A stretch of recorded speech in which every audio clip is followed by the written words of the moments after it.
Last time, we delved into the sealed grimoire, hearing the faint whispers of forbidden names that echoed from its ancient pages. Many of you felt that chill, that pull from the abyss. But whispers are one thing, action is another. Tonight, we cross the threshold. Tonight, we don't just read about the power, we begin to wield it. This is Chapter 2, The Circle of Solomon, Awakening the First Seal. The grimoire lay open, its leather cover cool beneath my fingertips. The chapter on summoning circles wasn't just text. It was a blueprint of creation and chaos. I spent days, no, weeks, poring over the sacred geometry.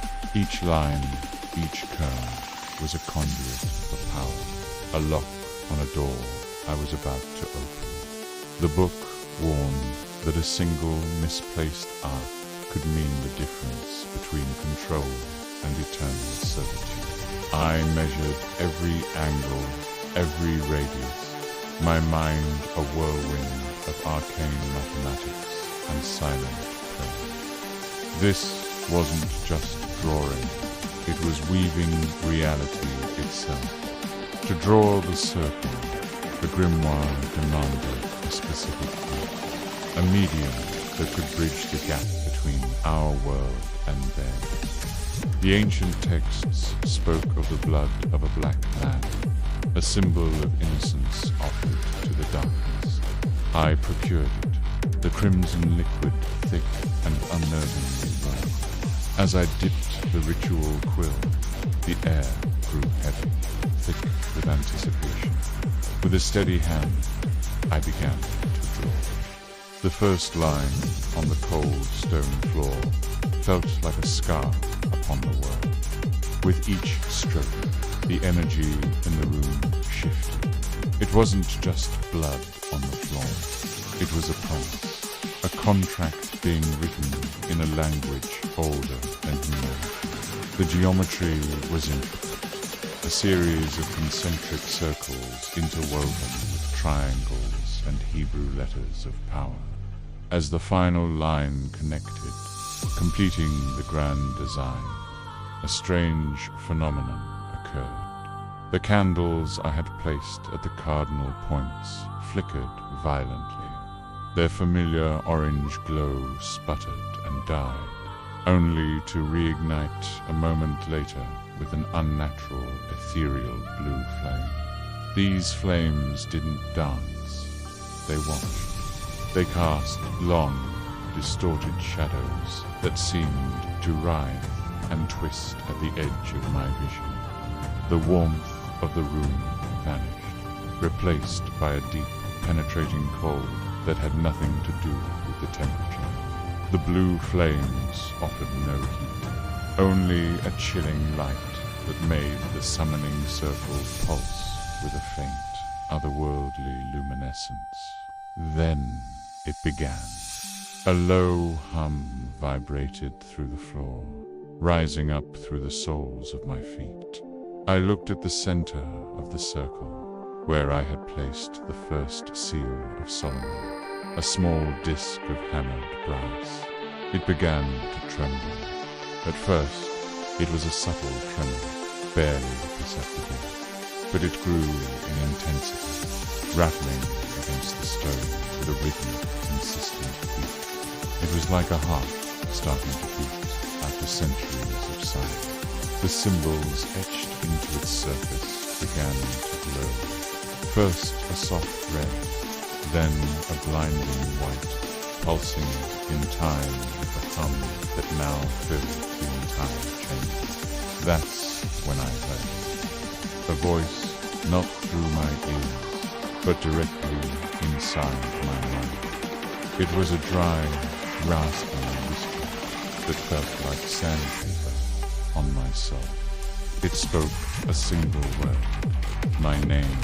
Hearing my own name uttered by this unseen entity sent a jolt of pure, primal fear through me. This wasn't a story anymore.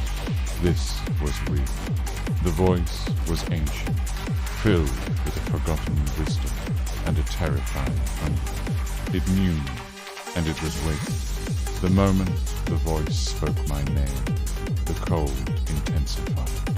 The temperature plummeted so rapidly that my breath turned to mist before my eyes.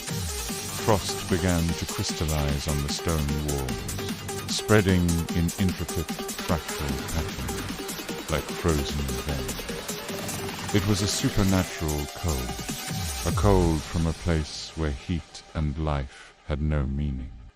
I shivered, not just from the chill, but from the profound sense of isolation that came with it. It felt as if the room had been torn from the fabric of earth and dropped into the heart of a dead star. My eyes darted around the room, searching for the source of the voice, the source of the cold. That's when I saw my own shadow, cast by the eerie blue candlelight, was no longer tethered to my feet. It detached itself from the floor, rising like a dark smoke. It stretched and warped, its form shifting from my own silhouette into something tall and gaunt, with limbs too long to be human. By it moved independently, gliding along the wall, its head turning to look directly at me. I was frozen, watching my own darkness become a separate living thing. It raised a shadowy hand and pointed, not at me, but at the center of the circle. Where my shadow pointed, a new light bloomed. It wasn't the cold blue of the candles or the pulsing red of the sea. It was a warm, brilliant gold, suspended in the air, directly above the trembling sea. A ring materialized. It was a simple band of gold, but it radiated an aura of immense power. As it slowly rotated, I could see the intricate engravings covering its surface. The sacred mark of Solomon, the symbol of absolute authority over the legions of the Inferno. This was the key, the tool of command. With the appearance of the ring, the energies in the room reached a fever pitch. The circle on the floor began to pulse, no longer with just a faint light, but with waves of raw power. I could feel two distinct forces clashing and merging within its boundaries. One was divine, a holy, cleansing fire that felt like the light of creation itself, emanating from the symbols of Solomon. The other was demonic, a chaotic, devouring darkness that clawed at the edges of reality, desperate to break through. The circle was a battlefield, a crucible where heaven and hell were being forged into a single, terrifying alloy. The very air crackled with their conflict. The trembling of the first seal stopped. The humming ceased. For a single, heart-stopping moment, there was absolute silence, an abyss of quiet more terrifying than all the noise that had come before. Then, with a deafening crack that sounded like the world splitting in two, the seal shattered, tore from the fragments. A column of black smoke erupted, clawing its way towards the ceiling. The smoke coalesced, solidified, taking on a form that my mind struggled to comprehend. 2 points of burning ember ignited within the shifting darkness, fixing their gaze upon me. The first demon, a king bound since the dawn of time, had awakened from its eternal sleep. It was here, and it was waiting for my command. The air is thick with power. The pact is waiting to be made. But what happens when you stare into the eyes of a being that is older than time? What is the price of a command? Join me next time for Chapter 3, The Infernal Pact, as we go summoning beyond the veil. Don't forget to subscribe and hit that bell so you don't miss the moment the real conversation begins. Stay safe and question everything.